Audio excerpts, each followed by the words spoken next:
Hello students. आज के हमारे वीडियो का टॉपिक रहेगा क्लाइमोग्राफ। क्लाइमोग्राफ की जो रचना है यह ग्रिफिथ टेलर महोदय के द्वारा की गई थी। इस ग्राफ में हम किसी भी एक स्थान का, वो हम अपने जहाँ पर रहते हैं वो हो सकता है, या जिस स्थान के बारे में भी हम कोई जानकारी चाहते हैं मौसम से संबंधित, उस स्थान का एक तो लिया जाता है वहाँ पर वेट बल्ब टेम्परेचर, और दूसरा उसमें हम दिखाते हैं रिलेटिव ह्यूमिडिटी को। ओ एक्स पर रिलेटिव ह्यूमिडिटी रहती है और ओ वाई पर वेट बल्ब टेम्परेचर रहता है। रिलेटिव ह्यूमिडिटी को हम हिंदी में कहते हैं सापेक्षिक आर्द्रता, और यह हमेशा प्रतिशत में मापी जाती है। जो वेट बल्ब टेम्परेचर है ये सामान्य तापमान से थोड़ा अलग होता है। इसमें जो थर्मामीटर का पारे वाला हिस्सा है उसे एक कपड़े से लपेटा जाता है, और उस कपड़े का एक सिरा पानी में डूबा हुआ रहता है, जिससे कि जो पारे वाला हिस्सा है वो हमेशा गीला रहता है। तो ये सामान्य तापमान की तुलना में कम तापमान को दर्शाता है। ये दोनों ही तत्व यानी कि वेट बल्ब टेम्परेचर और रिलेटिव ह्यूमिडिटी, ये मनुष्य के जीवन यापन यानी कि वो जो कब गर्मी लगती है कब सर्दी लगती है तो वो अपने जो भी एक्टिविटीज करता है वो उस मौसम के अनुसार करता है। तो उसका जो भी जीवन यापन का तरीका है और उसकी आर्थिक क्रियाओं का मतलब उस हिसाब, जब वहाँ पे जो टेम्परेचर है वहाँ पे जो ह्यूमिडिटी है उसके हिसाब से वहाँ पर किस प्रकार की फसलें होंगी, कौन सी इकोनॉमिक एक्टिविटीज वहाँ की जा सकती हैं, उनको काफी हद तक ये दोनों तत्व प्रभावित करते हैं। इसलिए इन दोनों को एक मुख्य तत्वों के तौर पर इस ग्राफ में शामिल किया गया है। यह ग्राफ हमें जानकारी देता है कि किसी भी शहर में, जिसका भी आपने क्लाइमोग्राफ तैयार किया है, उस शहर में कौन से महीने ऐसे हैं जब आरामदायक वातावरण होता है। हर एरिया में सारा साल एक जैसा वातावरण रहे ऐसा कोई जरूरी नहीं है। हमेशा ही, जैसे हम अगर नॉर्थ इंडिया में रहते हैं तो हमें जानकारी है कि हम जो है दिसंबर जनवरी इनमें काफ़ी ठंड महसूस करते हैं, जबकि मई जून में काफ़ी गर्मी होती है। तो अलग अलग महीनों में अलग अलग वातावरण रहता है। तो ये ग्राफ हमें समझने में मदद करता है कि किसी भी क्षेत्र के अंदर कौन से महीने ऐसे हैं जब बहुत अच्छा मौसम रहता है, और कौन से महीने ऐसे हैं जब एक्सट्रीम क्लाइमेट कंडीशंस होती हैं, यानी कि अत्यधिक सर्दी पड़ना, अत्यधिक गर्मी पड़ना, या बहुत ज़्यादा ह्यूमिडिटी होना। तो वो सारी जानकारियां हमें इस ग्राफ के माध्यम से मिल जाती हैं। ये एक डाटा है जो हमें दिया गया है किसी ए सिटी का। इसमें एक तरफ आपको मंथ्स दिखाई दे रहे हैं जनवरी से लेकर दिसंबर तक, और प्रत्येक मंथ का अगले पॉइंट में जो है वो वेट बल्ब टेम्परेचर दिखाया गया है। यहाँ पर ये देखिए wet bulb temperature degree Celsius में, तो ये जनवरी से लेकर दिसंबर तक का दिखाया गया है। उसी के कोरस्पोंडेंस में उन्हीं महीनों का रिलेटिव ह्यूमिडिटी दिखाई गई है। तो ये मैंने पहले भी आपको बताया था कि ये प्रतिशत में होती है हमेशा, तो ये प्रतिशत में यहाँ पर दर्शाई गई है। अब हम देखते हैं कि इसकी रचना कैसे की जाएगी। तो रचना करने से पहले वो जो डाटा हमने अभी अभी डिस्कस किया है उसको मैंने यहाँ साइड में रख दिया है, ताकि हम उसको देखते भी रहें और साथ साथ अपना ग्राफ ड्रॉ करते रहें। तो इसमें भी दो एक्सिस रहते हैं, ओ एक्स और ओ वाई। इससे पहले हमने जितने भी ग्राफ किए हैं उनमें यही दो एक्सिस हमने यूज किए थे, इसमें भी हम वही एक्सिस यूज करेंगे। तो पहले हम एक लाइन ड्रॉ करेंगे ओ एक्स। तो ये रहती है हॉरिजॉन्टल लाइन। तो इसको बस ड्रॉ करते वक्त हमें ये ध्यान रखना है कि ये बिल्कुल शीट के पैरेलल हो। इसमें ये तिरछी अगर होगी तो आपका पूरा ग्राफ खराब हो जाएगा। कितनी लंबी लेनी है ये इस बात पर निर्भर करता है कि आपके कागज का साइज कितना है। इसके साथ ही फिर हम लेते हैं ओ वाई। ओ वाई के अंदर जो है हमारी लाइन बिल्कुल 90 डिग्री के ऊपर होनी चाहिए, ये तिरछी ना हो, ये ध्यान रखना है आपको। ओ वाई के ऊपर हम लोग दिखाते हैं वेट बल्ब टेम्परेचर। तो यहाँ पर हम जो है पहले ये दिखा देते हैं रिलेटिव ह्यूमिडिटी के बिंदु। ये हम मान लेते हैं कि हमने 1-1 सेंटीमीटर पर ड्रॉ किए। तो ये है 20, 30, 40, 50, 60, 70, 80, 90 और 100। 20 से कम वाला हम इस ग्राफ में शामिल नहीं करते। हालांकि अगर किसी एरिया में बहुत कम रहता है रिलेटिव ह्यूमिडिटी तो आप उसको इंक्लूड कर सकते हैं, लेकिन सामान्यतः ह्यूमिडिटी इससे ऊपर ही होती है, तो हम 20 से ही इसको स्टार्ट करते हैं और हम लिख भी देते हैं relative humidity in percent. O Y के ऊपर हम दिखाएंगे टेम्परेचर को। इसमें भी हम खाने लगा लेते हैं यही लग। तो इसके अंदर हमने जो निशान लगाए हैं वो -5 से शुरू किए हैं। -5, 0, 5, 10, 15, 20, 25 और 30। आप इसमें देख भी सकते हैं कि जो हमारा मैक्सिमम टेम्परेचर है वो 25/5 ही है, तो उससे ऊपर हमें जाने की आवश्यकता इसमें आमतौर पर नहीं पड़ती।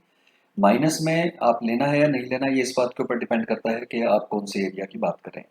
कुछ एरियाज ऐसे हैं जहाँ पर -डिग्री टेम्परेचर है वो 20-30 तक भी हो सकता है, तो उस केस में हमें -20 और 20-30 से भी इसको स्टार्ट करना पड़ सकता है। लेकिन जिस सिटी का हमने लिया है वहाँ पर माइनस का कोई है नहीं, लेकिन इसके बावजूद हमने थोड़ा सा इसको माइनस से स्टार्ट कर दिया। अगर आप इसको 0 से भी स्टार्ट कर देंगे तो कोई दिक्कत नहीं होगी। इसको हम चुप और बंद कर देते हैं। अब इसके बाद देखेंगे हम लोग कि जनवरी में वेट बल्ब टेम्परेचर है 9 और रिलेटिव ह्यूमिडिटी है 68। तो हम लोग क्या करेंगे, इधर से हम जो है 9 देखेंगे, 9 का मतलब हो गया यहाँ कहीं पे 9 आएगा, यहाँ पे 9, और उसके सामने हमें लेना है 68। तो हम इसको, इस लाइन को आगे बढ़ाते हुए 68 तक जाएंगे और वहाँ पर एक निशान लगा देंगे। इधर से वेट बल्ब टेम्परेचर, इधर से रिलेटिव ह्यूमिडिटी, ये है 68 और ये है 9। दोनों जहाँ एक दूसरे को काटेंगे वहाँ पर एक बिंदु लग जाएगा और वहाँ पर हम लिख भी देंगे जे। जे का मतलब यहाँ पर जनवरी। फिर फरवरी में है ये 12 और 55। अब यहाँ पर ये है तो ये 12 लगभग यहाँ पर आएगा और 55 जो है वो यहाँ पर आएगा। तो 12 की सीट में आप 55 तक अगर जाएंगे तो ये दूसरा बिंदु आपका आ गया, ये हो गया आपका फरवरी। फिर ऐसे ही मार्च में है 16 और 46। तो ये मार्च आ गया आपका, इसमें है 16 का मतलब यहाँ और 46 का मतलब है यहाँ कहीं आना चाहिए। तो ये हो जाएगा आपका मार्च। फिर इसके बाद है अप्रैल, ये है 18 और 33। ये अप्रैल है, इसमें 18 यहाँ कहीं होगा और 33 का मतलब यहाँ कहीं होना चाहिए। तो ये हो गया आपका अप्रैल।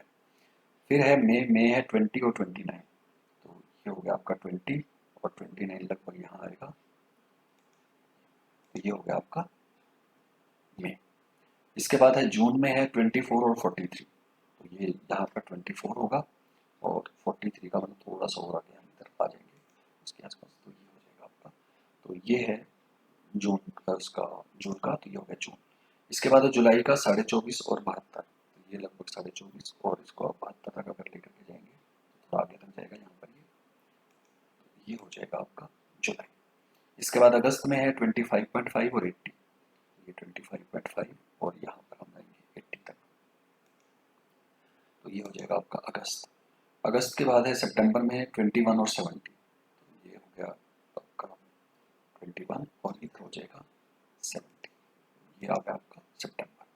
अक्टूबर में है 20 और 60। ये है आपका अक्टूबर में 20 और इधर हो जाएगा 60। ये हो गया आपका अक्टूबर। नवंबर में है 15 और 52। तो ये हो जाएगा आपका 15 और ये हो जाएगा आपका 15। ये है नवंबर। फिर है दिसंबर 13 और 65। तो यहाँ कहीं आएगा 13 और यहाँ आएगा 65 दिसंबर। अब ये आपके दोनों को एक दूसरे के सामने रखते हुए, यानी कि वेट बल्ब टेम्परेचर और रिलेटिव ह्यूमिडिटी को एक दूसरे के कोरस्पॉन्डिंग बिंदु लगाते हुए हमने मंथ्स के नाम लिख दिए। अब हम जो है इसको मिला देंगे, जनवरी को फरवरी से, फरवरी को मार्च को, जनवरी को फरवरी से, फरवरी को मार्च, मार्च को अप्रैल से, अप्रैल को मई, मई को जून से, जून को जुलाई, अगस्त, अगस्त को सितंबर, सितंबर को अक्टूबर से, अक्टूबर से नवंबर, नवंबर से दिसंबर और फिर दिसंबर से जनवरी। तो ये आपका एक ग्राफ तैयार हो गया। इसमें आप देखिए कि कुछ कोने जो है इधर निकले हुए हैं, कुछ कोना इधर निकला हुआ है, थोड़ा सा हिस्सा इधर गया हुआ है। तो अब हम इस ग्राफ के माध्यम से ये चेक करने की कोशिश करते हैं कि कौन से एरिया ऐसे हैं जो हमारे लिए कंफर्टेबल हैं और कौन से महीने ऐसे हैं जो हमारे लिए थोड़े से तकलीफ दे हो सकते हैं, जहाँ हमें थोड़ा सा कठिनाइयों का सामना करना पड़ेगा। तो ये देखने के लिए हम क्या करते हैं, इसके चारों कोनों के ऊपर हम एक निशान लगाते हैं। ये देखिए, ये होता है 15.5 से शुरू होकर के और 40%। तो ये 40 है और ये है 15.5 यहाँ से। तो इन दोनों बिंदुओं को मिलाते हुए हम एक लाइन ड्रॉ कर देते हैं। इससे इसके आसपास या इसके इस कोने के अंदर अगर कोई हमारी लाइन जाती या कोई मंथ जाता तो हम उसे कह सकते थे कि वहाँ पर जो तापमान है वो स्corching, स्corching का मतलब है कि गर्मी ज़्यादा है और ह्यूमिडिटी बिल्कुल कम है, यानी कि झुलसा देने वाली जो गर्मी होती है वो होती है। हालांकि हमारा कोई भी मंथ बिल्कुल इसके अंदर तो नहीं है, लेकिन हमारा जो मई का महीना है और जून है वो इससे ज़्यादा दूर, अप्रैल मई जून ये इसके काफ़ी नज़दीक है। तो ऐसा होता भी है कि मई के महीने में हमारे यहाँ बारिश नहीं होती है और गर्मी ज़्यादा पड़ती है, तो वो महीना बिल्कुल स्corching के करीब है। तो इसके अलावा दूसरा जो देखेंगे हम वो है आपका यहाँ पर कीन। कीन में हम करते हैं 4.4 डिग्री और इधर 40, यानी कि ह्यूमिडिटी भी कम है और टेम्परेचर भी कम होता है। तो ऐसे महीनों को हम लोग कहते हैं कीन। तो कीन के आसपास दूर दूर तक हमारा कोई भी मंथ नहीं पड़ता, यानी कि ऐसी कम ह्यूमिडिटी और ज़्यादा सर्दी वाला मौसम हमारे यहाँ पर इस ग्राफ के अनुसार नहीं है। इसके बाद नेक्स्ट है हमारा रा। रा में हम करते हैं कि 70% से अगर अधिक हो ह्यूमिडिटी और 4.4 से टेम्परेचर कम हो, यानी कि टेम्परेचर कम लेकिन ह्यूमिडिटी ज़्यादा हो, तो ऐसे मंथ को हम लोग कहते हैं रा। इसके पास भी आप देखिए कोई हमारे किसी भी महीने का तापमान का कोई बिंदु इस रा के आसपास भी नहीं है।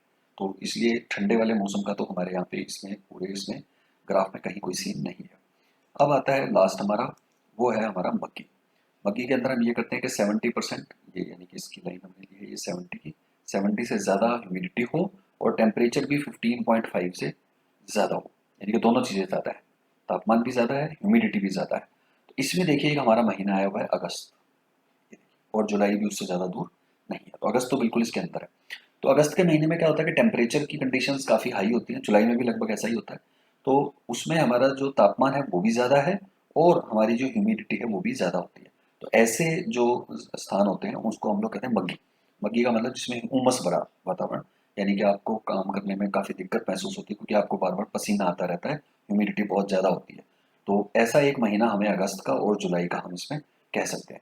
तो ये ग्राफ हमें एक जो है ब्रॉडली जानकारी दे रहा है कि कौन से महीने जो हैं इस क्षेत्र के, वो अधिक गर्मी वाले हैं या अधिक उमस वाले हैं या अधिक ठंड वाले हैं या कम ठंड वाले। तो ठंड वाला तो जैसे हमने बात की थी कि कीन और रा के आसपास कोई नहीं है कोई भी महीना, तो इसलिए अधिक ठंड वाली तो यहाँ कोई समस्या नहीं है। हाँ, गर्मी वाली है, एक में ह्यूमिडिटी के साथ गर्मी है जो मग्गी वाला होता है, और 2-3 महीने लगभग ऐसे थे जब ये स्corching होता है। इसके अलावा अगर हम बात करें तो जनवरी, फरवरी, मार्च और दिसंबर, नवंबर, अक्टूबर ये हमारे लगभग कंफर्टेबल जोन में है, क्योंकि इनके अंदर कोई ज़्यादा हमारा ऐसा ना तो बहुत गर्मी है ना तो बहुत सर्दी होती है। इसका हम एक इंडेक्स भी यहाँ ऊपर हम हेडिंग लिख देते हैं, और यहाँ साइड में एक इंडेक्स बना देते हैं जिसके अंदर हम लिख भी देते हैं कि स्corching, ये जो हमने लाइन लगाई है स्corching, इसका मतलब है कि 15.5 डिग्री से टेम्परेचर ज़्यादा और ह्यूमिडिटी 40% से कम। कीन होता है जो, उसमें तापमान आपका कम रहता है और ह्यूमिडिटी भी कम रहती है। तापमान 4.4 डिग्री से कम होता है, और जो आपका रिलेटिव ह्यूमिडिटी है वो 40% से कम होती है। फिर है रा। रा में भी तापमान कम होता है लेकिन ह्यूमिडिटी ज़्यादा होती है, ये रहा था आपका। और फिर है मग्गी। मग्गी में दोनों चीज़ें ज़्यादा होती हैं, तापमान भी ज़्यादा है 15.5 से, और ह्यूमिडिटी भी 70% से ज़्यादा है। तो ये आपके सामने किसी भी एक सिटी ए का, हमने जो एक काल्पनिक शहर लिया था, उसकी पूरी स्थिति इसने हमें एक पूरे साल की वो हमारे सामने रख दी कि वहाँ की मौसम की दिशाएं, क्लाइमेटिक कंडीशंस कैसी रहेंगी। तो लोगों का वहाँ की क्रियाएं भी वैसी ही होती हैं, उनका जीने का स्टाइल, यानी कि वो किस प्रकार के घर बनाएंगे, किस प्रकार का वेंटिलेशन करेंगे, वो सब कुछ इनके ऊपर डिपेंड करता है कि वहाँ का जो क्लाइमोग्राफिक कंडीशन है वो किस प्रकार की। इस ग्राफ से हमें पता चलता है कि अप्रैल, मई और जून, ये देखिए अप्रैल, मई और जून महीनों में झुलसा देने वाली गर्मी पड़ती है, क्योंकि यह महीने स्corching के बिल्कुल पास है। जुलाई और अगस्त महीनों में मौसम बेहद उमस वाला पाया जाता है, ये जुलाई और अगस्त है। शेष महीनों में वातावरण लगभग अनुकूल पाया जाता है। तो ये हमारा एक प्रकार से एक कंक्लूजन है इस पूरे ग्राफ के बारे में। Thanks for watching the video. Like